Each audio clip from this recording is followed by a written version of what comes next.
पाकिस्तान में कहा जाता था जब हम लोग पाकिस्तान रहते थे कि वकील करने की बजाय जज कर लें। मेरा ख्याल है ये साउथ एशियन कॉन्टेक्स्ट में एक रियलिटी भी है। जज भी हमारी तरह इंसान होते हैं, चाहे वो chief justice of supreme court in any country हो। उनकी भी अपनी लाइकिंग डिसलाइकिंग होती है, उनके भी अपने रुझानात होते हैं, और इंसाफ उनकी अपनी लाइकिंग डिसलाइकिंग के कॉन्टेक्स्ट में किस तरह डिलीवर होता है, ये एक क्वेश्चन होता है।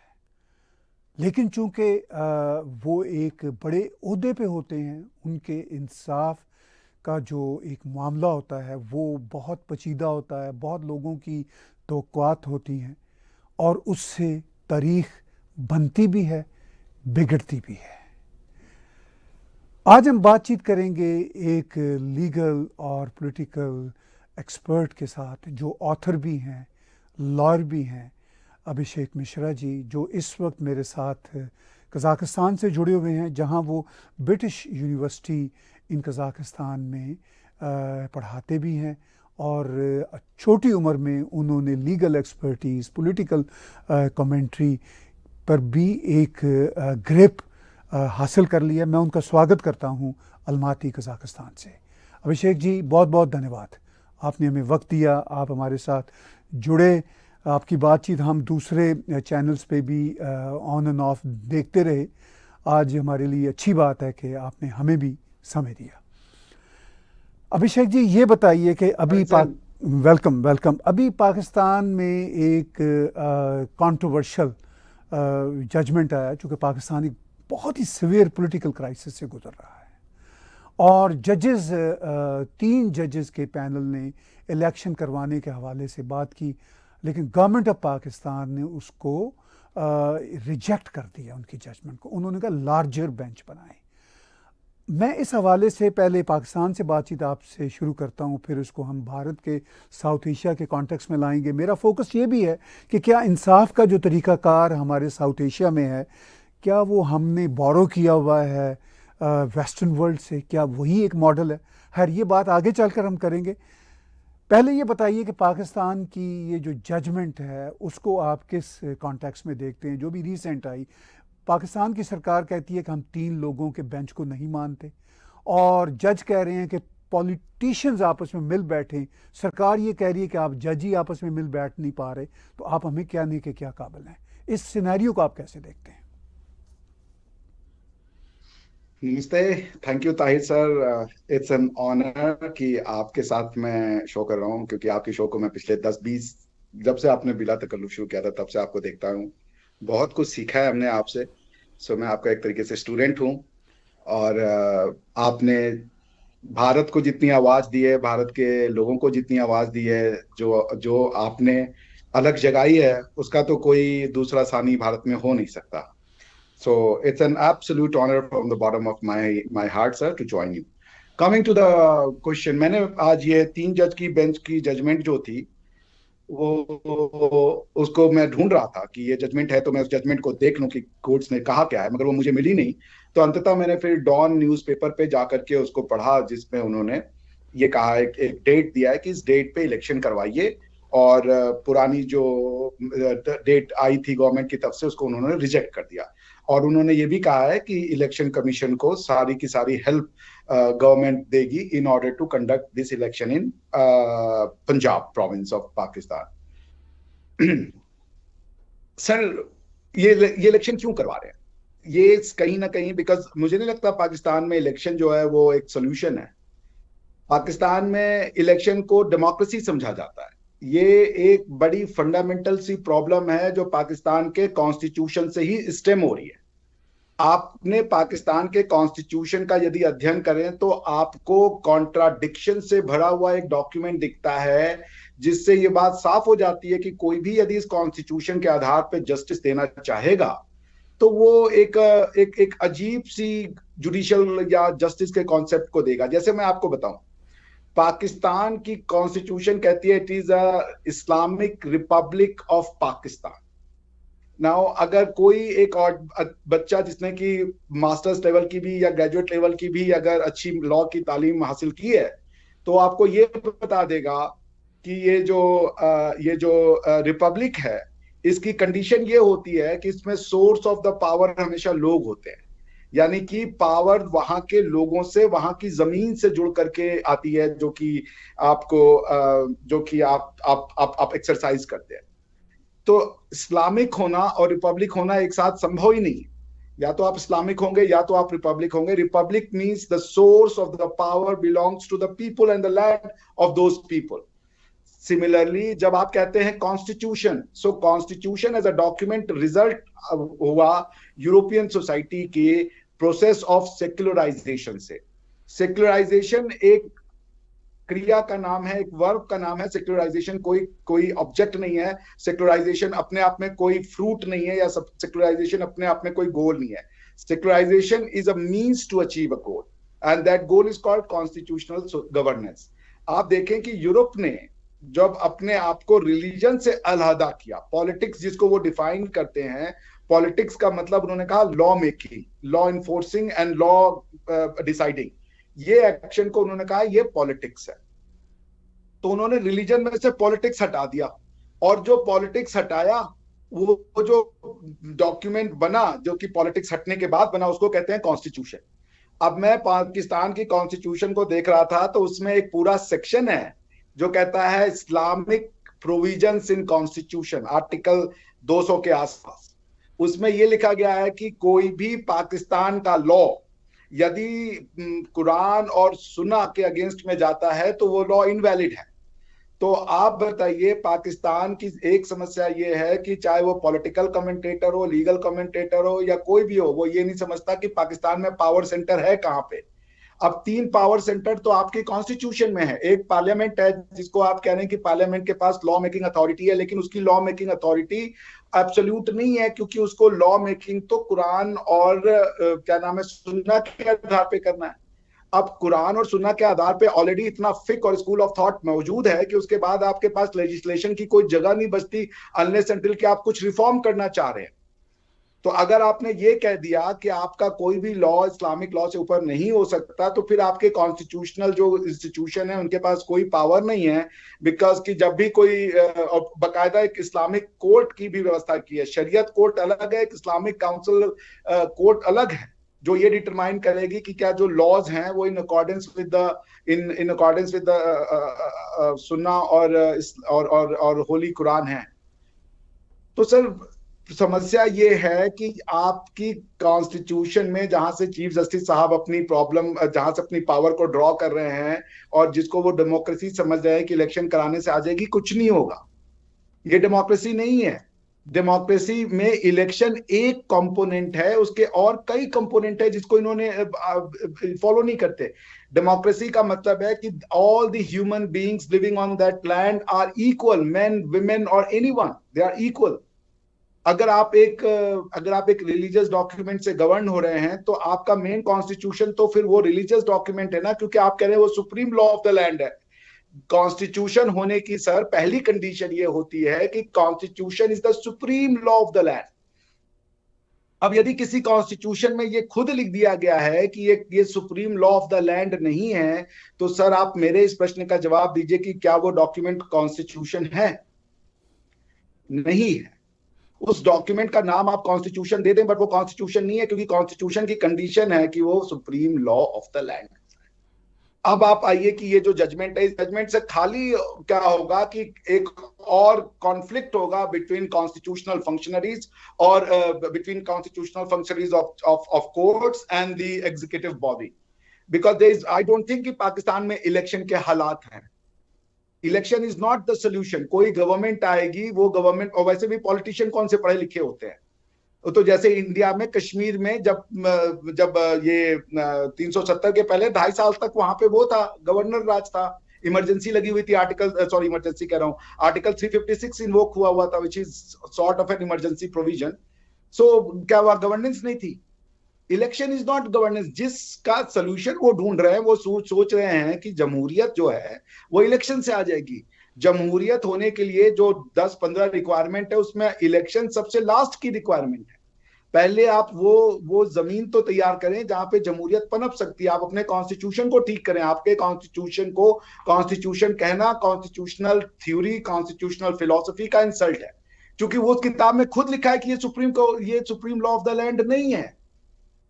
यानी कि अगर कॉन्स्टिट्यूशन ने एक पार्लियामेंट बनाया है और पार्लियामेंट अपनी लॉ मेकिंग अथॉरिटी करके कोई लॉ बनाती है, और वो लॉ अगर ये जो इस्लामिक काउंसिल है वो ये डिटरमाइन कर दे कि ये लॉ कुरान और सुन्ना के मुताबिक नहीं है, तो वो लॉ खत्म हो जाएगा। तो आप खुद बताएं सर, इस डिसीजन का कोई मैं अर्थ नहीं देखता हूँ। इलेक्शन करवाना जमहूरियत को, अगर वो कंफ्यूज कर रहे हैं कि this is the way to introduce democracy, that is not possible, वो होगा नहीं। इससे और भी वो, क्योंकि army is not on the same page, वो नहीं चाहते इलेक्शन हो, और ना ऐसे माहौल है, क्योंकि इलेक्शन में जो पार्टियां जाएंगी वो और भी ज्यादा पोलराइजेशन करेंगी, और उसके बाद जो लीडर्स आएंगे, क्या कौन से न्यू लीडर्स आएंगे, सारे टेस्टेड लीडर हैं। बल्कि इनके पास तो हाई टाइम है कि 1-2 साल का गवर्नर रूल लगा करके और उस चीजों को ठीक करे, इकोनॉमिक पॉलिसी को ठीक करे, 1-2 साल बाद इलेक्शन हो जाएगा। कश्मीर में नहीं हुआ क्या इलेक्शन अल्टीमेटली? भाई कश्मीर में 2.5-3 साल तक गवर्नर का रूल रहा, उसके बाद दिया गया, उन्होंने किया।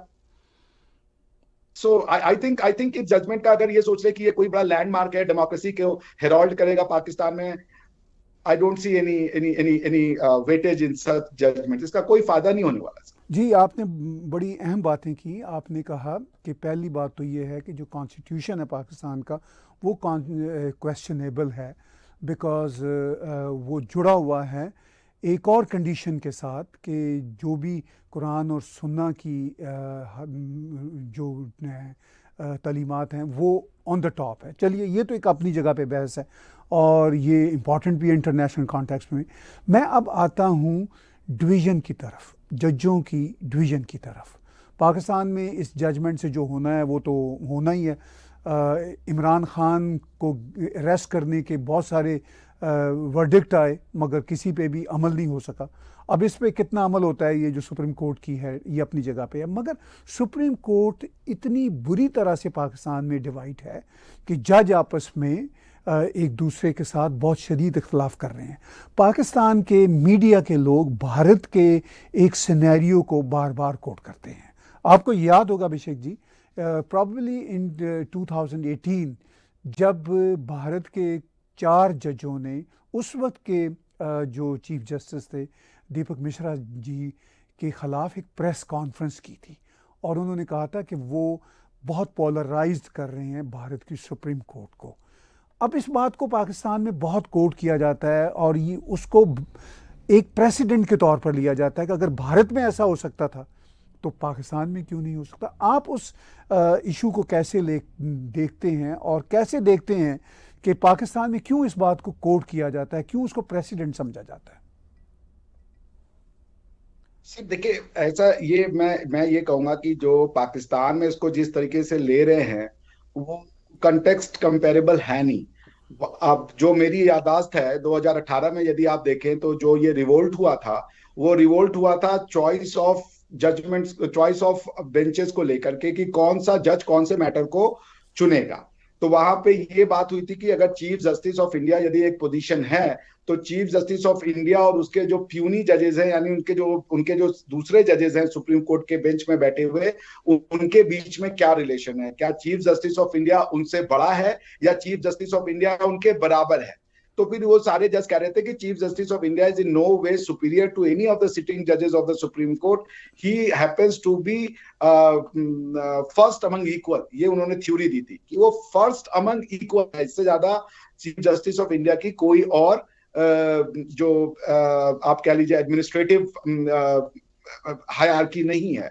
सो वो रिवोल्ट यही हुआ था कि कोई बेंचेस बन रहे हैं या कोई कोर्ट्स में कोई अगर कोई किसी को केस अलॉट हो रहा है तो वो केस में कौन बैठना चाहता है, कौन जज नहीं बैठना चाहता है, क्या इसका decision solely chief justice of India करेंगे, क्योंकि उस समय बहुत से इंपॉर्टेंट जुडिशियल जजमेंट जो थे वो लाइन अप थे। उसको देखते हुए एक तरीके से ये एक डिससैटिस्फैक्शन जजेस में आया, जिसमें यह था कि how the registry would function, who would allocate the cases, और वो एक सुप्रीम कोर्ट का एक इंटरनल रूल है जिसके थ्रू वो ये जैसे उसमें आपका 3 जज बेंच है, कॉन्स्टिट्यूशनल बेंच है, हायर बेंच है, फिर रिवीजन बेंच की रिवीजन बेंच है। ये कैसे बनेगा, इसमें कौन से जज बनेंगे, कौन सा जज रिवीजन के मैटर को सुनेगा, कौन सा जज किस मैटर को सुनेगा, कौन सा जज फंडामेंटल राइट के मैटर में बैठेंगे, कौन से जज कॉर्पोरेट लॉ के मैटर में बैठेंगे, इसकी पूरी रूस्टर तैयार होती है। तो वो जो था डिससैटिस्फैक्शन एडमिनिस्ट्रेटिव था जुडिशियल से ज्यादा, क्योंकि उस समय बहुत क्रूशियल जजमेंट्स लाइन अप थे। जहां तक पाकिस्तान की बात करते हैं तो वहां पे द कंसेप्ट ऑफ कॉन्स्टिट्यूशन को लेकर के ही प्रॉब्लम है। वहां पे ये एक, जैसे हमारी जो डिस्प्यूट थी वो इंट्रा इंस्टीट्यूशनल थी, सुप्रीम कोर्ट के जजेस के अंदर का फ्यूड था, या आप उसको कह ले डिससैटिस्फैक्शन था। यहाँ पे क्या है कि कुछ जजेस कह रहे हैं कि इलेक्शन होना चाहिए, कुछ जजेस कह रहे हैं इलेक्शन नहीं होना चाहिए। सो ये एक इंटरनल प्रॉब्लम ना होके आइडियोलॉजिकल प्रॉब्लम हो गई। या ये भी कह रहे हैं कि सुओ मोटो की प्रोविजन है भी या नहीं है, जैसे जस्टिस काजी फाइज ईसा ने पाकिस्तान में कहा और दूसरे कुछ जस्टिस ने कहा कि भाई सुओ मोटो की प्रोविज़न को इस तरह नहीं इस्तेमाल किया जा सकता। लेकिन जो चीफ जस्टिस हैं उमर बंदयाल, वो ये कह रहे हैं कि हो सकता है। तो ये भी एक फ़र्क है, इसको आप कैसे देखते हैं? सुओ मोटो एक डिस्क्रिशनरी पावर है, और मैं आप जो चीफ जस्टिस साहब है, मैं उनकी बात से सहमत करूंगा कि अगर एक पावर है, वो जो डिस्क्रिशनरी पावर है, हर आदमी की डिस्क्रिशन अलग अलग होती है। अगर वो जज साहब को लगता है कि दिस इज अ मैटर, उसका वो कॉग्निजेंस ले सकते हैं, तो उस कॉग्निजेंस को लेकर के वो कंसर्न पार्टी को बुला सकते हैं। इंडिया में कई बार ऐसा हुआ है। अब आप ये कैसे डिटरमाइन करेंगे कि किस मैटर में, बिकॉज कि सुओ मोटो लेने का मतलब है कि the party has not come before the court, court खुद ही पार्टी बन गई एक तरीके से। पार्टी इन अ वे, क्योंकि वो जज हैं तो पार्टी नहीं बन सकते, मगर कोर्ट ने खुद ही वो मैटर को संज्ञान में ले लिया और वो बोला कि आप इस मैटर को हम सुनवाई करेंगे। तो उन्होंने एक तरीके से खुद का प्रोसीजर, कोर्ट्स के फंक्शनिंग का एक प्रोसीजर ले डाउन होता है। उसमें सुओ मोटो कॉन्स्टिट्यूशनल मैटर में जनरली फंडामेंटल राइट के मैटर्स में ही सुओ मोटो लेते हैं। अदरवाइज वो पूरी की पूरी जो प्रोसीजर है उसको आप फॉलो करना पड़ता है उनको। जैसे आप आर्टिकल 32 कॉन्स्टिट्यूशन ऑफ इंडिया को देखें तो उसमें लिखा हुआ है कि फंडामेंटल राइट के मैटर्स में कोई भी आदमी वहां जाएगा, उसकी प्रक्रिया जो है कि वो कैसे मैटर को सुना जाएगा या कौन से मैटर को सुना जाएगा, ये सब सुप्रीम कोर्ट डिटरमाइन करेगा। और आज तक आर्टिकल 32 में जो प्रक्रिया की बात की गई है वो आज तक सुप्रीम कोर्ट ने नहीं बताया। सुप्रीम कोर्ट ऑफ इंडिया ने ये कहा है कि the absence of no procedure is the procedure for article 32।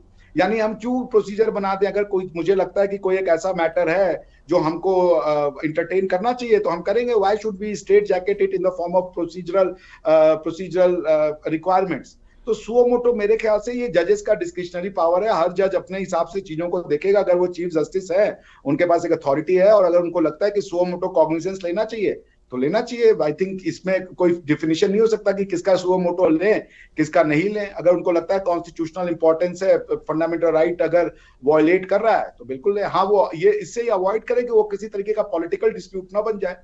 That is the only thing कि अगर वो पॉलिटिकल है तो उसको वो सुओ मोटो ना करें। If it is directly concern with the fundamental right of human being और directly concern with the constitutional propriety जिसको कहते हैं, कॉन्स्टिट्यूशनल मोरालिटी जिसको कहते हैं, उससे कंसर्न है तो बिल्कुल लेना चाहिए। He can pass an appropriate order कि कोई अगर कॉन्स्टिट्यूशनल फंक्शनरी है, वो अपना काम नहीं कर रही है, तो वो उसको ऑर्डर पास कर सकते हैं। Why not? मैंने अपने शो के परिचय में ये बात भी की कि क्या हमारे साउथ एशिया में जस्टिस का जो निज़ाम है वो वेस्टर्न मॉडल्स पे चल रहा है, या हम कोई डिफरेंट निज़ाम इवॉल्व कर सकते हैं? प्रिसाइजली भारत चूँकि एक बहुत बड़ी डेमोक्रेसी है, दुनिया की सबसे बड़ी डेमोक्रेसी है, और भारत में जो जस्टिस का निज़ाम है वो हमें यहाँ बैठ के बहुत अच्छा लगता है रिलेटिवली। ये नहीं हम कहते कि परफेक्शन होती है, परफेक्शन तो अमेरिका में भी हम नहीं कह सकते। लेकिन आप हमारे व्यूअर्स को ये बताइए, क्योंकि आपका एक्सपोजर इंटरनेशनल जुडिशियल सिस्टम के साथ भी है, आप खुद लॉ को पढ़ाते हैं, तो भारत में प्रिसाइजली या साउथ एशिया में आप कैसा देखते हैं निज़ाम जो जस्टिस का है? ये आपको लगता है कि आइडियल है या इसमें कोई इम्प्रूवमेंट की गुंजाइश है? इम्प्रूवमेंट की गुंजाइश तो सर हर जगह होती है। देखिए, मैं ऐसे कहूंगा, जुडिशियल सिस्टम को आपको दो पार्ट में सर डिवाइड करना पड़ेगा। कोर्ट्स आज की डेट में कॉन्स्टिट्यूशनल कोर्ट, कॉन्स्टिट्यूशनल सोसाइटी में दो तरह के होते हैं। एक होते हैं जो डिस्प्यूट रिजॉल्व करते हैं। तो डिस्प्यूट रिजॉल्विंग वाले कोर्ट जो होते हैं वो स्टैट्यूट बने होते हैं, उन स्टैट्यूट को अप्लाई करते हैं और वो accordingly rights and obligation parties की डिटरमाइन कर देते हैं। मगर मेरा उनसे कोई इख्तलाफ नहीं है, क्योंकि अब जैसे हमारे यहाँ हिंदू मैरिजेस एक्ट को कोडिफाई कर दिया है, तो अब वो हिंदू सक्सेशन एक्ट को कोडिफाई कर दिया है, तो अब सैकड़ों हजारों साल पहले वो क्या प्रिंसिपल्स थे क्या नहीं, अब वो इररेलेवेंट हो गए, क्योंकि भाई पार्लियामेंट ने अपनी पावर का एक्सरसाइज करते हुए उसको कोडिफाइड कर दिया, वो आपको फॉलो करना पड़ेगा। मेरा जो मेन कंसर्न है, जब कॉन्स्टिट्यूशनल जजेस जो हैं, कॉन्स्टिट्यूशनल बेंचेस जब बैठती हैं, तो वो जिस तरीके से कॉन्स्टिट्यूशन को अडॉप्ट कर रही हैं या कॉन्स्टिट्यूशन को एक्सप्लेन कर रही हैं, वहां पे मेरा इनसे बहुत हद तक इख्तलाफ है। कि जो भारतीय जुडिशियल सिस्टम की बात, मैंने पाकिस्तान की तो एक ही दो केसेस पढ़े हैं मैंने, वो आसिया बीबी का केस एक बार मैंने पढ़ा था, जिसको पढ़ के मैं बड़ा डिसअपॉइंट हुआ था। लेकिन मैं अगर भारत के परिप्रेक्ष्य में बात करूं, तो मैं आपको बताऊं, मेरे एक बड़े अच्छे प्रोफेसर हैं, कनाडा में ही रहते हैं, मित्र हैं मेरे, वो उनसे मैंने जर्मनी में मेरी मुलाकात हुई थी एक कॉन्फ्रेंस के दौरान। उन्होंने एक किताब लिखी थी सर, रॉन हर्शल नाम है उनका। तो उन्होंने किताब लिखी थी कंपैरेटिव कॉन्स्टिट्यूशनल लॉ केसेस में, जिसमें उन्होंने ये किया था स्टडी कि अमेरिकन सुप्रीम कोर्ट ने कितनी जजमेंट्स में जो कॉन्स्टिट्यूशनल मैटर है, विदेशी कॉन्स्टिट्यूशनल जजेस को या विदेशी कोर्ट्स के जजमेंट्स को कॉपी किया है to explain a constitutional idea. और उन्होंने ये पाया कि 10-15-20 साल का जो उनका टाइम पीरियड का वो जो रिसर्च था, जो उनका डोमेन था, उन्होंने उसमें पाया कि अमेरिका ने आज तक, अमेरिकन कोर्ट्स ने कॉन्स्टिट्यूशनल मैटर में किसी भी फॉरेन कोर्ट्स का कोई भी जजमेंट या हेल्प नहीं ली है, बारिंग 2 ओकेजन्स। एक जगह पे उन्होंने इजराइल के कोर्ट को कोट किया था किसी मैटर के लिए, और दूसरे में कनाडा के कोर्ट को उन्होंने यूज किया था एक्सप्लेन करने के लिए किसी आइडिया को। इसके बरक्स अगर आप इंडिया में देख लें, तो कोई भी कॉन्स्टिट्यूशनल मैटर होता है तो वो कॉन्स्टिट्यूशनल मैटर में आपको फॉरेन जजमेंट्स की एक पूरी, मतलब अगर वो 40 पेज का जजमेंट है, 70 पेज का जजमेंट है, तो 20-25 पेज आपको अमेरिकन जजमेंट्स ही मिल जाएंगे कोट किए हुए। यानी अपनी एनालिसिस नहीं है। अमेरिका जिस तरीके से कॉन्स्टिट्यूशन को समझता है, हम वो कॉन्स्टिट्यूशन नहीं है। अमेरिकन कॉन्स्टिट्यूशन और यूरोपियन कॉन्स्टिट्यूशन और इंडियन कॉन्स्टिट्यूशन में जमीन आसमान का अंतर है।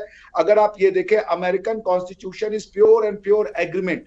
कुछ यूरोपियंस, अलग अलग नेशंस आकर के अमेरिका की लैंड में बस गए थे, उसके बाद उनकी जो ब्रिटिश एम्पायर से उनकी नहीं बनी, वो इकट्ठे यूरोप की इंटरेस्ट को लेते हुए साथ में आए, उन्होंने एक एग्रीमेंट फॉर्म किया जिसको कॉन्स्टिट्यूशन कहा जाता है। अगर आप देखेंगे तो लूज भाषा में ये बेसिकली इंटरनेशनल रिलेशन हो सकता था, लेकिन चूंकि उन्होंने एक वेरी स्ट्रॉन्ग फेडरेशन का कंसेप्ट क्रिएट किया, इसलिए वो म्यूनिसिपल लॉ में तब्दील हो गया। अदरवाइज वो relationship in many sense could have been international law का रिलेशनशिप। आप यूरोप में देखें, यूरोप में कॉन्स्टिट्यूशन कैसे बनता है? यूरोप में कॉन्स्टिट्यूशन बनता है as a result of the secularization of the biblical form of governance। जैसे आप देखें, आज भी ब्रिटेन जो है वो सेक्युलर कंट्री नहीं है, जर्मनी सेक्युलर कंट्री नहीं है। ये नहीं लिखते हम सेक्युलर कंट्री, क्योंकि इनके कॉन्स्टिट्यूशन का होने का मतलब ही सेक्युलर कंट्री है। लेकिन ये जरूर ये लिखते हैं कि ये जैसे ब्रिटेन एक क्रिश्चियन लैंड है, वो इस बात को एक्सेप्ट करते हैं। तो जब आप कॉन्स्टिट्यूशन यूरोपियन फॉर्म का कहते हैं, तो उसका मतलब है कि रिलीजन में से जो पावर निकाली, और उस पावर को निकाल के जब हमने consolidate in the form of political governance किया, वो होता है कॉन्स्टिट्यूशन। जब इंडिया में न तो आपने कोई सेक्युलराइजेशन, यानी कि कोई वेदा में से तो गवर्नमेंट हमारी होती नहीं थी, वेद तो कब की प्रैक्टिस जा चुकी थी। आपने जो कॉन्स्टिट्यूशन फॉर्म किया, वो कॉन्स्टिट्यूशन का पर्पस था to protect and preserve the Indian heritage, Indian tradition, Indian land. हमारे यहाँ तो जजेस में यही नहीं कंसेप्ट है कि इंडिया है क्या। वो Indian judgement, Indian tradition, heritage और उसको कंजर्व और प्रिजर्व करने की जगह आप देख लें, मेजॉरिटी ऑफ द टाइम यदि कोई किसी जजमेंट का क्रिटिसिज्म कर दे, किसी जज साहब पे कोई कमेंट दे दे, तो कह रहे डेमोक्रेसी खतरे में। So Indian Constitution has become merely a tool for institutional fights। वो एक लार्जर पर्सपेक्टिव के लिए कि जब आप स्टेट बनाते हैं, तो स्टेट का काम है अपनी कल्चरल हेरिटेज, अपनी ट्रेडिशनल हेरिटेज, अपनी आइडेंटिटी को प्रिजर्व और प्रोटेक्ट करना। हमारे यहाँ ये नहीं हो रहा है। हमारे यहाँ पे चूंकि वो मेजोरिटी ऑफ द जजेस, मैं ये नहीं कह रहा हूँ, बहुत अच्छे जजमेंट्स भी लिखे हैं और जजेस ने बहुत हमारे देश को मतलब काफी अच्छी जजमेंट दे करके एनलाइटन भी किया, लेकिन अनफॉर्चुनेटली मुझे नहीं दिखता कि उनका इंडिया के प्रति कोई आइडिया है। They are not writing Indian जजेस, वो लैटिन मैगजीन का यूज कर रहे हैं, संस्कृत के मैगजीन का। मैंने खाली जस्टिस बालाकृष्णन के एक दो डिसीजन पढ़े थे जिसमें उन्होंने संस्कृत की मैगजीन का यूज किया। तो हमारी जो एम्बलिकल कॉर्ड है, वो हमारी जो लीगल जो हिस्ट्री है उससे तोड़ करके वो यूरोप की लीगल हिस्ट्री से जोड़ दिया गया है। अब जैसे मैं बताऊं, मैं प्रोफेसर हूं, इंडिया में लीगल हिस्ट्री के नाम पे ब्रिटिश कॉलोनियल हिस्ट्री पढ़ाई जाती है। अब ये इंडियन लीगल, आप उसको कहते हो legal history of India. Legal history of India ये 1757 का या 1767 का रेगुलेटिंग एक्ट से शुरू होगा। ये 1857 का ये जो प्रोक्लेमेशन ऑफ क्वीन है वो है रेगुलेटिंग, और उसके बाद रेगुलेटिंग एक्ट आए, उसके बाद गवर्नमेंट ऑफ इंडिया एक्ट आए। ये लीगल हिस्ट्री है इंडिया की। इसके पहले कोई लीगल हिस्ट्री नहीं थी। जिस देश में धर्मशास्त्र लिखे गए, जिस देश में अर्थशास्त्र लिखे गए, उस देश में डिस्प्यूट होता रहा होगा, कोई तो लीगल हिस्ट्री कर ले। तो इंडिया की लीगल हिस्ट्री, आप बताइए, कॉलोनियल हिस्ट्री को आप पढ़ा रहे हो और कह रहे हो ये इंडियन लीगल हिस्ट्री है। तो यदि अब मैं जज बनूंगा, मान लीजिए, और मैंने तो सारी जिंदगी लीगल हिस्ट्री यही पढ़ी है कि भाई कैसे कोर्ट, हाई कोर्ट कैसे बना, कैसे हाई कोर्ट ऑफ मद्रास की कंस्ट्रक्शन हुई फोर्टिफाइड एरिया में, अंग्रेजों ने आके वो अलग अलग लॉज हिंदू मुस्लिम के लिए, फिर अपने ऊपर एडमिरल्टी लॉ लगाया बिकॉज कि वो शिप से आया करते थे। So the thing is that India ने 1947 के बाद एक गोल्डन अपॉर्चुनिटी थी to set the things right, और उसके बाद एक एग्जॉस्टिव तरीके से वो चीजों को ट्रांजिशन के बाद शुरू करते, लीगल हिस्ट्री पूरी पढ़ाते। आपको नेशन स्टेट इसलिए दिया गया है, अदरवाइज इंपीरियलिज्म में क्या बुराई है भाई? अगर आप जुडिशियल इंपीरियलिज्म कर रहे हो कि दूसरी फिलोसफी को थ्रू जुडिशरी अगर आप इंपोज कर रहे हो, तो पॉलिटिकल इंपीरियलिज्म से या किसी और तरीके के इंपीरियलिज्म से वो कैसे बचा? नेशन स्टेट का ये था कि हर नेशन को स्टेट दे दीजिए, यानी पॉलिटिकल पावर दे दीजिए, वो अपनी ट्रेडिशन हेरिटेज को प्रिजर्व और कंजर्व करे। नहीं तो उसके पहले यूरोप में होता था कि भाई राजा अगर कैथोलिक है तो फिर प्रजा को कैथोलिक बनना पड़ता था, या वो शादी में कोई अपनी टेरिटरी, हम सो के उठ रहे हैं तो पोर्टुगीज हैं और हमें गिफ्ट कर दिया वो किसी राजा को, तो हम उसके बाद कुछ और कंट्री के मेंबर हो गए। सो जब रिपब्लिक फॉर्म ऑफ गवर्नमेंट आया, रिपब्लिकनिज्म का मतलब ही यही है कि अब लोग डिटरमाइन करेंगे कि कौन उनका राजा होगा, और जब लोग डिटरमाइन कर रहे हैं तो उसका मतलब ये है कि भाई हमारी कल्चर को प्रोटेक्ट करो, हमारी ट्रेडिशन को प्रोटेक्ट करो। आपको जुडिशरी उसी में वो करनी है। आप जुडिशरी के नाम पे एक्स्ट्रा टेरिटोरियल जो जुडिशियल कॉन्सेप्ट को ला करके आप नहीं अप्लाई कर सकते, which is weakening our own tradition and culture. तो हमारे यहाँ पे एक भारत का आइडिया क्या है, इसको लेकर के ही अभी तक कोई आपको वो नहीं मिलेगा, एक अंडरस्टैंडिंग कि what is Bharat. Article 1 constitution of कहता है India that is Bharat. In my opinion India that is not Bharat, because India, Bharat की जो भी डेफिनेशन दी, जैसे आप विष्णु पुराण पढ़ें, या आप उसके बाद जो ब्रिटिश कॉलोनी के समय जब ब्रिटिश ईस्ट इंडिया कंपनी के साथ जो लीगल हिस्टोरियंस आए, अनफॉर्चुनेटली मेरे पास डॉक्यूमेंट नहीं है, नहीं तो मैं आपको बड़े बड़े हिस्टोरियंस की किताब पढ़ा देता, सबने भारत का डेफिनेशन दिया, इंडस रिवर का नाम नहीं है। तो भारत जो है, इंडस बाहर से जो आते थे उसमें इंडस एक रिवर था। आप भारत की डेफिनेशन में ये है जो विष्णु पुराण में दिया कि समुद्र के उत्तर वाला, यानी कि north to the sea and south to the Himalaya, इसके बीच में जो बाउंडेड रीजन है इसको भारत कहते हैं। उसमें कितनी नदियां आ गई, इंडस भी आ गई, सरस्वती भी आ गई, जो और यमुना आ गई, गोदावरी आ गई। मेरी दादी जब बचपन में वो कोई मंत्र पढ़ती थी तो जितने भी नदियां थी उनका सबका नाम लेती थी। सो इंडस को सिर्फ हमारी आइडेंटिटी बता देना वो इसलिए क्योंकि एक थ्योरी को जन्म देना था। वो कॉल थी कि इंडियन जो थे वो इंडस वाले अलग थे, बाकी अलग थे। इंडस रिवर भी उतनी ही प्योर है जितनी गोदावरी है, जितनी कावेरी है। और हमारी जो हमने हमारे पूर्वजों ने डेफिनेशन दी है विष्णु पुराण में, उत्तरम यस्य समुद्रम वाली जो डेफिनेशन है, भारतवर्ष की जो डेफिनेशन है, उसमें इंडस को नहीं उतनी इंपॉर्टेंस दी गई। वेदों में हो सकता है कि गंगा और सिंधु को उन्होंने पूजा की दृष्टि से इंपॉर्टेंट दिया, बट वो ज्योग्राफिकल डेफिनेशन के हिसाब से नहीं थी। Indus is a part of India, but Indus is not the sole part of India. India was basically जो ये बाउंडेड लैंड है हिमालय के नीचे, और समुद्र के ऊपर जो पेनिनसुलर रीजन है उसके नीचे, ये बॉर्डर को उन्होंने कहा ये यहाँ पे रहने वाले इंडियन है और यहाँ पे रहने वाले लोग भारत की संतति हैं। अच्छा, आप ये भी देखिए इंडिया में, सर मैं ये लास्ट चीज आपको बोलूं, इंडिया को डिवाइड किया अंग्रेजों ने ट्राइब्स की भाषा में, इंडिया को डिवाइड किया लोगों ने, इतने डिवीजन कर दिए, ट्राइबलिज्म, कास्टिज्म, ये वो। जबकि आप देखें इंडियन जो हमारे स्कॉलर से, उन्होंने कोई भी स्कॉलरशिप में ट्राइबलिज्म का नाम ही नहीं लिया। छत्तीसगढ़ में हमारे यहाँ कहते हैं ट्राइब रहते हैं, उसमें से एक ट्राइब है जो अपने पूरे शरीर पर राम राम, उसको राम नामी ट्राइबल कहते हैं। जो राम को मान रहा है वो ट्राइबल कैसे हो गया? जब मैं राम को मान रहा हूं और मैं एक हिंदू हो गया, और जो राम नामी लिख रहा है, जो राम की पथ, जो राम, चूंकि भगवान राम उस पथ से गए थे, उनकी कहानियां गढ़ रहा है, तो वो ट्राइबल कैसे हो गया? जब अंग्रेज आए वो भारतीय विविधता को समझ ही नहीं पाए, और उन्होंने अपने दृष्टिकोण से, जैसे आप अगर मैक्स मुलर की किताब पढ़ें, उस किताब का नाम मेरे दिमाग से उतरा है, वो बेसिकली वो जब आईसीएस के स्टूडेंट इंडिया में आते थे ट्रेन होने के लिए, तो वो ऑक्सफोर्ड में उनको बुलाया था मैक्स मुलर को लेक्चर देने के लिए इंडिया के ऊपर। तो बड़ी अच्छी बात कही थी मैक्स मुलर ने कि तुम इंडिया तो जा रहे हो, पर तुम इंडिया को इंडियंस की दृष्टि से नहीं देखोगे, अपनी नजर से देखोगे, इसलिए तुम्हें इंडिया को समझने की जरूरत है। और वही हुआ। ये जब इंडिया को आए तो इंडिया में इतनी वेराइटीज थी, इस विविधता को ये समझ नहीं पाए, बिकॉज यूरोपियन होमोजेनिटी को समझते हैं। इनकी बिब्लिकल कॉन्सेप्ट में नेशन की जो बात आती है, वो एक होमोजीनियस जब तक सोसाइटी ना हो उसको वो नेशन ही नहीं मानते। इसीलिए इंडिया को वो पॉलिटिकल स्टेट ही नहीं मानते थे, बिकॉज ये कहते थे ये तो इतनी डाइवर्सिटी है, होमोजेनिटी नहीं है इसमें, ये तो स्टेट हो ही नहीं सकता, because in order to be a state you need to be a homogeneous society, monolithic society. वो समझ ही नहीं पाया कि इंडिया की डाइवर्सिटी ही स्टेटहुड है उसका। इंडिया की पॉलिटिकल जो पावर है वो कल्चरल पावर से वीक है, because India conquest based society नहीं थी।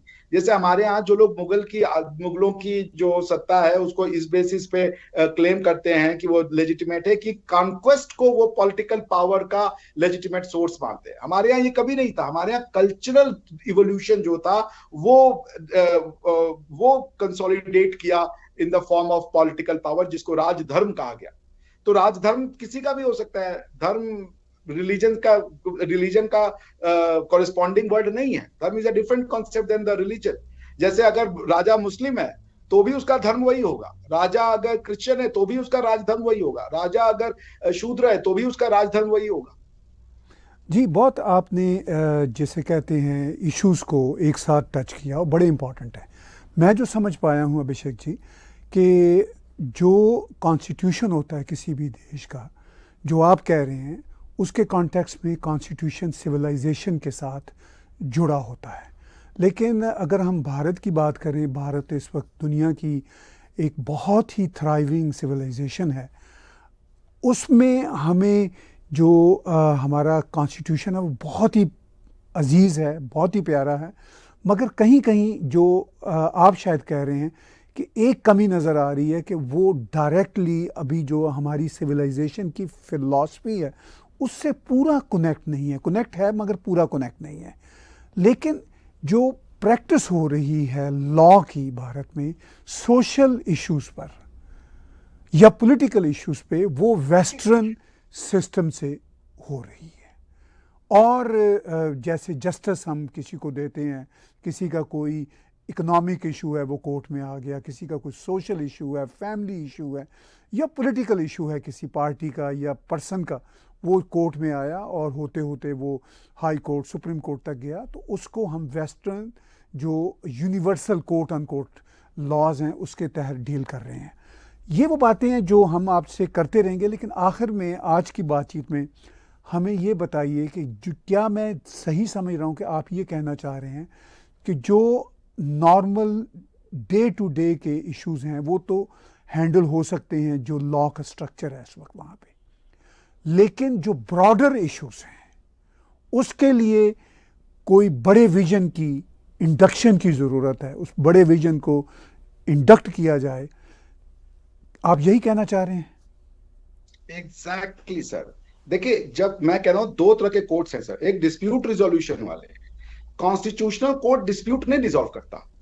कॉन्स्टिट्यूशनल कोर्ट एक नेगेटिव लेजिस्लेटर है, यानी कि कोई भी कोर्ट होगा वो कभी किसी लॉ को नहीं कहेगा ये गलत है, लेकिन कॉन्स्टिट्यूशनल कोर्ट लॉ को ही गलत कह देता है। तो you sit as a negative legislator. तो मैं ये कह रहा हूं कि जो हमारा कॉन्स्टिट्यूशन है वो क्या है भाई, कॉन्स्टिट्यूशन में ऐसा कुछ तो नहीं है जिससे कि इंडिया आइडेंटिफाई हो। कॉन्स्टिट्यूशन में सिर्फ टूल्स हैं, इंस्टीट्यूशंस बनाए गए हैं। Article 1 to 4 article 1 to 2 territory defined, article 1 to 5 territory defined है। उसके बाद आपका सिटीजनशिप डिफाइंड है, उसके बाद आपका फंडामेंटल राइट डिफाइंड है, उसके बाद आपका union legislature, union executive, union, ये सब तो इंस्टीट्यूशन है। कॉन्स्टिट्यूशन क्या बोल रहा है? कॉन्स्टिट्यूशन सिर्फ ये कर रहा है कि भारत को गवर्न करने के लिए जो भी सिस्टम है उसकी लेजिटिमेसी लोगों से आ रही है, बस इतना ही कर रहा है। तो पब्लिक पावर का सोर्स वो भारत के लोगों, जैसे जब लिखते हैं we the people of India having solemnly resolved ourselves to constitute India into, not to constitute India for the first time, but to constitute India into it। तो हम क्या कर रहे थे कि सदियों से हमारी आइडेंटिटी को अब हम फिर से मॉडर्नाइज कर रहे थे, रिपब्लिक बना रहे थे, डेमोक्रेटिक बना रहे थे, जो भी हमारी आइडिया ऑफ डेमोक्रेसी रही है उसके हिसाब से। लेकिन जब कॉन्स्टिट्यूशनल कोर्ट के जो जजेस हैं, जब वो लिख रहे हैं, जैसे सेक्युलरिज्म से रिलेटेड जजमेंट आ जाए कि सेक्युलरिज्म क्या है, ये एक इंपॉर्टेंट एक क्वेश्चन है जिसको कि आपको लिखना पड़ेगा भारतीय सेक्युलरिज्म क्या उसमें। अगर आप सिर्फ और सिर्फ, चूंकि भारतीय सेक्युलरिज्म को पढ़ने के लिए आपको ओरिजिनल रिसर्च चाहिए होगा, लेकिन अगर आप एग्जिस्टिंग रिसर्च पे जाएंगे तो सेक्युलरिज्म पे सिर्फ और सिर्फ विदेशियों ने लिखा है, वो अपनी सेक्युलरिज्म के हिसाब से। जैसे मैंने कहा कि जो मेरी अंडरस्टैंडिंग है, सेक्युलरिज्म का मतलब ही है कॉन्स्टिट्यूशनल गवर्नमेंट। अगर यूरोप में सेक्युलराइजेशन नहीं होता, यानी कि बिब्लिकल पावर में से पॉलिटिकल पावर नहीं निकालते, तो कॉन्स्टिट्यूशनल गवर्नेंस का जन्म ही नहीं होता। उनकी कॉन्स्टिट्यूशनल गवर्नेंस का मतलब है सेक्युलराइजेशन। इसलिए वो कोई भी आप यूरोपियन डॉक्यूमेंट पढ़ ले, नहीं लिखा है कि हम सेक्युलर है, यानी कि हमारी कोई आइडेंटिटी नहीं है, हमारी कोई ट्रेडिशनल हेरिटेज ही नहीं है। हमारे यहाँ सेक्युलरिज्म को यह समझ लिया है कि इंडिया की कोई लैंड आइडेंटिटी नहीं है। सेक्युलरिज्म का मतलब है it was an open field for everyone. ऐसा नहीं है। इंडिया एक हिंदू राष्ट्र है। इंडिया में वहां की सदियों हजारों साल की एक परंपरा को पाला पोसा गया है, उस वहां पे बड़ी बड़ी है। आपका काम उसको प्रिजर्व, प्रोटेक्ट और मॉडर्नाइज करना है। कॉन्स्टिट्यूशनल गवर्नेंस, कॉन्स्टिट्यूशन में कुछ नहीं रहा है जहां पे कि भारत क्या है ये पता चले। कॉन्स्टिट्यूशनल गवर्नेंस इंडिया को यदि अपनी आइडेंटिटी के साथ करनी है तो उसको पहले अपने स्कूल बुक्स को ठीक करना पड़ेगा, क्योंकि स्कूल बुक्स को पढ़ के हमारे जजेस, हमारे लॉयर्स और हमारे जो प्रोफेसर आएंगे वो बनेंगे। सो कॉन्स्टिट्यूशनल गवर्नेंस, कॉन्स्टिट्यूशनल कोर्ट्स के पास पावर है कि वो असर्ट कर सकते हैं इंडिया की आइडेंटिटी को। जैसे अगर ये क्वेश्चन पूछ दिया जाए कि क्या इंडिया एक हिंदू राष्ट्र है कॉन्स्टिट्यूशन में, इसका क्या जवाब देंगे जज साहब? कि इंडिया सेक्युलर जो वर्ड जुड़ा 1976 में, उसके पहले इंडिया के कॉन्स्टिट्यूशन में तो वर्ड सेक्युलर नहीं था। और क्यों कोई भी यूरोपियन कॉन्स्टिट्यूशन में वर्ड सेक्युलर नहीं लिखा हुआ है? और मैंने बता दिया सेक्युलर का मतलब ही होता है कॉन्स्टिट्यूशनल गवर्नेंस। सेक्युलरिज्म का कोई और मतलब नहीं होता है, क्योंकि आप अगर यूरोपियन सेंस में बात कर रहे हैं और आपका जो जो जो कॉन्स्टिट्यूशन है वो यूरोपियन सेंस का कॉन्स्टिट्यूशन नहीं हो सकता, क्योंकि आपका कभी चर्च और स्टेट था ही नहीं। आपका जो कॉन्स्टिट्यूशन है आपको ये हक देता है कि अपनी हेरिटेज को प्रिजर्व कीजिए। हमारे यहाँ वो इक्वलिटी ऑफ रिलीजन के, आप you can not play a game जिसमें कि इक्वलिटी नहीं है। वो अगर एक रिलीजन कह रहा है कि हम कन्वर्जन नहीं करते, दूसरा रिलीजन कह रहा है कि हमको कन्वर्जन करके सबको खत्म कर देना है, तो इक्वल कैसे मान सकते हैं आप? अगर आप ब्लाइंडली कह देंगे कि all religions are equal, that is not the case. One theory is a god loving theory, another is a god fearing theory. कौन गलत है कौन सही उस पर हम नहीं जा रहे। But the thing is that जजेस has to stamp it out. जजेस को ये लिखना पड़ेगा कि इंडिया की आइडेंटिटी क्या है, सेक्युलरिज्म का मतलब क्या है। वो सेक्युलरिज्म अमेरिकन सेक्युलरिज्म को लगा रहे हैं। अमेरिकन सेक्युलरिज्म क्यों लगा रहे हैं भैया अमेरिका, आप इंडिया पे? अमेरिका में यूरोप को लोग जाकर के दूसरों की लैंड पे बस गए, तो उन्होंने जो सेक्युलरिज्म दिया वो एक दूसरे नेचर का सेक्युलरिज्म है। आप इंडिया की तुलना अमेरिकन कोर्ट से, अमेरिकन सोसाइटी से नहीं कर सकते, because they all are immigrant society. या आप ये कहते फिर इंडिया भी इमिग्रेंट सोसाइटी है? अब अगर ये लॉजिक है कि इंडिया इमिग्रेंट सोसाइटी है, फिर आप यूरोपियन सेक्युलरिज्म को नहीं यूज कर सकते, क्योंकि कॉन्स्टिट्यूशन का मतलब है पब्लिक पावर, अथॉरिटी, रूल करने की कहां से आती है। और वो हमारे वो प्रियम्बल में देता है कि we the people of India are the authority of the law making, authority of the constitutional governance. हमने आपके ऊपर ये दिया है लिमिटेड सॉवरेनिटी आपको डिवाइड करके।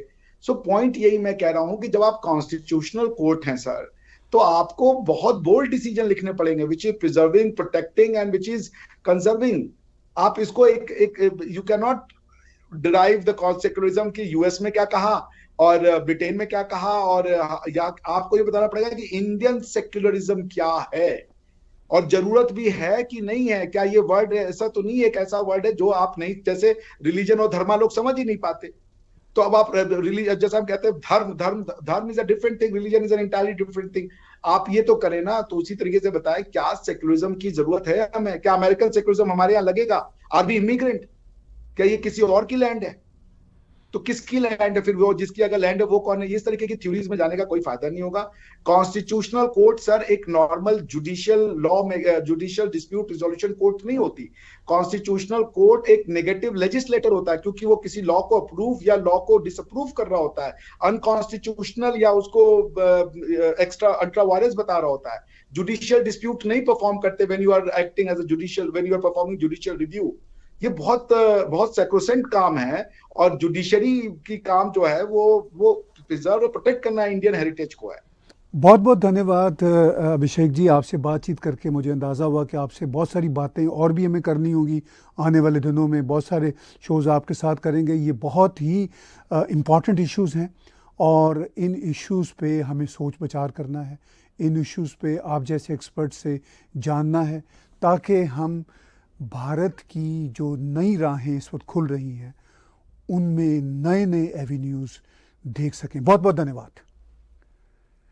Thank you sir. व्यूज़ बातचीत सुन रहे थे अभिषेक मिश्रा की। आपने टैग टीवी में एक बिल्कुल नया फ्लेवर आज देखा, और इस फ्लेवर को हम कंटिन्यू करेंगे, क्योंकि यही वो फाउंडेशंस हैं जिनसे कौमें आगे बढ़ती हैं, जिनका चर्चा अभिषेक जी कर रहे हैं।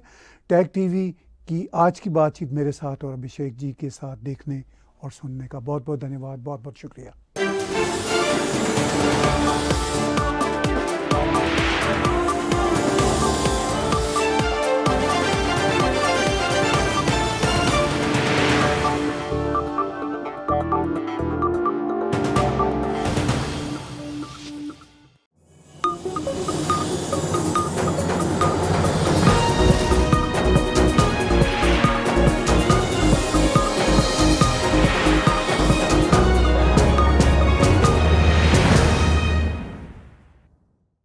Subscribe Tag TV YouTube channel and press the notification button.